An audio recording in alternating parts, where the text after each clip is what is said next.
ఒక డాక్టర్ తాను చనిపోతూ 5 మందికి ప్రాణం పోసింది. నార్సింగ్ పిఎస్ పరిధిలో ఇటీవల జరిగిన ఘోర రోడ్డు ప్రమాదంలో డాక్టర్ భూమిక తీవ్రంగా గాయపడింది. ఆసుపత్రిలో చికిత్స పొందుతూ భూమిక బ్రెయిన్ డెడ్ కు గురైంది.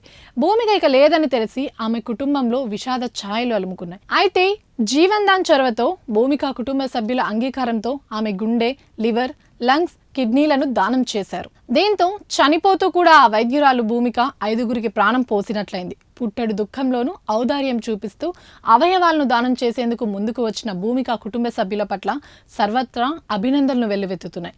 ప్రస్తుతం ఇందుకు సంబంధించిన వీడియోను టీజేఆర్టీసీ ఎండీ సీనియర్ ఐపీఎస్ అధికారి వీసీ సజ్జనార్ ఎక్స్లో పోస్ట్ చేయగా అది కాస్త వైరల్గా మారింది. ప్రాణాలతో ఉన్న సమయంలో ఒక డాక్టర్ ప్రజలకు వైద్యం అందించడమే వృత్తిగా పనిచేసి ప్రమాదంలో తాను చనిపోయినా మరో 5గురికి ప్రాణదాతగా నిలిచిన ఈ ఘటన సర్వత్రా ప్రశంసలు అందుకుంటుంది. ఇవి ఇప్పటివరకున్న అప్డేట్స్. మరిన్ని అప్డేట్స్ కోసం చూస్తూనే ఉండండి పూరా లోకల్.